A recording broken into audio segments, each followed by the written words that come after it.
संभाजी नगर में मलकू दास नाम का एक व्यक्ति रहता था। लोग उसका सुबह सुबह चेहरा देखने से बचते थे। उसके बारे में कहा जाता था कि वह बड़ा ही मनहूस है और जो सुबह सुबह उसकी शक्ल देख ले उसे दिन भर ठीक से खाना भी नसीब नहीं होता। धीरे धीरे ये बात पूरे संभाजी नगर में फैल गई। जब महाराज हरदेव सिंह को इस बात के बारे में पता चला, वह सोच में पड़ गया, क्या उनके राज्य में ऐसा भी व्यक्ति है जो मनहूस है? अगर है तो ऐसे व्यक्ति का उनके राज्य में इस तरह से लोगों के बीच रहना उचित नहीं है। किंतु राजा कान के कच्चे नहीं थे। उन्होंने सोचा कि पहले वो ये खुद देखना चाहेंगे कि लोगों की बात में कितनी सच्चाई है। राजा ने अपने सेनापति को आदेश दिया कि मलकू दास को उनके पास लाया जाए। वह उसके साथ एक रात गुजारना चाहते हैं। सैनिकों ने मलकू दास को महाराज हरदेव सिंह के समक्ष पेश किया। महाराज हरदेव सिंह जिस कमरे में सोते थे उसी में मलकू दास के लिए भी सोने का इंतजाम किया गया। महाराज और मलकू दास एक ही कमरे में साथ सोए। सुबह जब राजा सोकर उठे तो उन्होंने सबसे पहले मलकू दास का चेहरा देखा। कुछ ही देर बाद अचानक से कार आ जाने के कारण राजा को राजमहल से बाहर जाना पड़ा और उस दिन वो इतना व्यस्त रहे कि उन्हें ठीक से खाना भी नसीब नहीं हुआ। हरदेव सिंह को यकीन हो गया कि ये सब मलकू दास का चेहरा देखने के कारण हुआ है। राजा ने सोचा, जब इस व्यक्ति के कारण मुझे भोजन नसीब नहीं हुआ तो शहर के दूसरे लोगों को तो हर रोज इसका चेहरा देखना पड़ता है। उनका जीवन कितना मुश्किल हो गया होगा।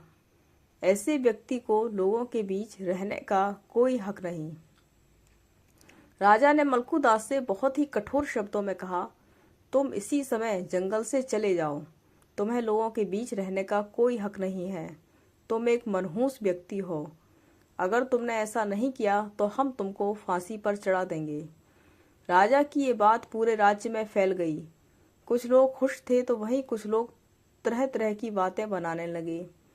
जब ये बात शहर के इंसाफ प्रिय व्यक्ति तराजू लाल को पता चली तो उसको सारा माजरा समझते देर नहीं लगी। वह मलकू दास से मिलने के लिए बेचैन हो उठा। वह इतना इंसाफ परस्त था कि लोगों ने उसके इस गुण की वजह से उसका नाम तराजू लाल रख दिया था। वह तुरंत मलकू दास के पास पहुंचा, जो बेहद दुखी मुद्रा में बैठा था। उसने सुबह से कुछ खाया पिया भी नहीं था। तराजू लाल को देखकर मलकू दास रोने लगा। उसने तराजू लाल को पूरी बात बतलाई। तराजू लाल ने मलकू दास को सांत्वना देते हुए एक युक्ति सुझाई, जिसके मुताबिक मलकू दास को ठीक वैसा ही करना था जैसा तराजू लाल कहे।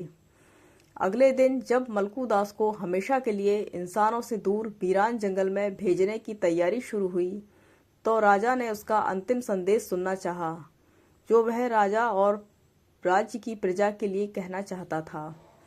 मलकू बहुत नरमी से बोला, मुझे महाराज से मिलकर उन्हें कुछ बतलाना है। यही मेरा अंतिम संदेश और आखिरी इच्छा है। सैनिकों ने महाराज हरदेव सिंह को मलकू की अंतिम इच्छा बतलाई।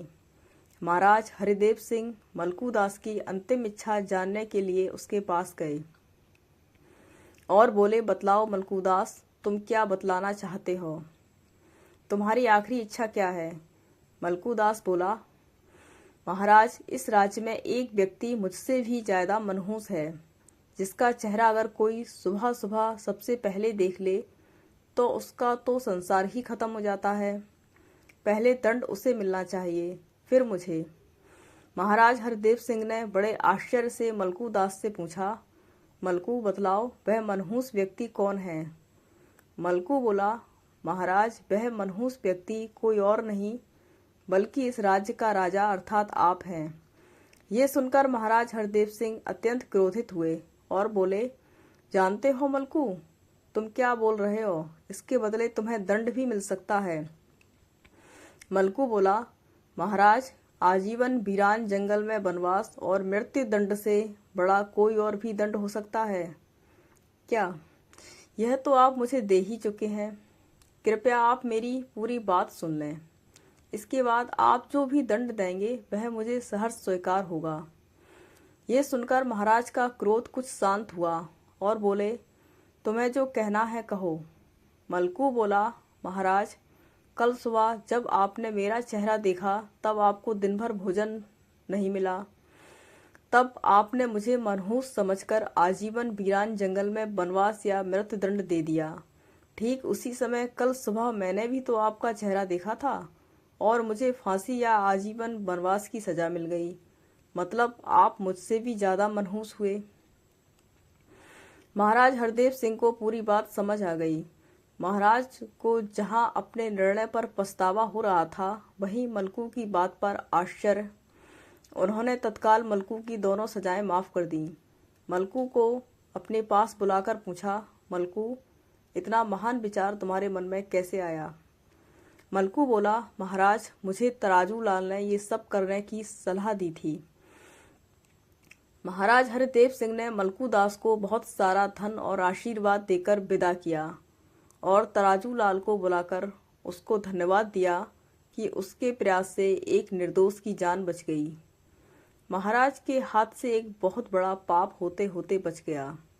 तराजू लाल की बुद्धिमत्ता से महाराज इतने प्रभावित हुए कि उन्होंने बड़े सम्मान के साथ उसे अपने मंत्री परिषद में भी जगह दे दी।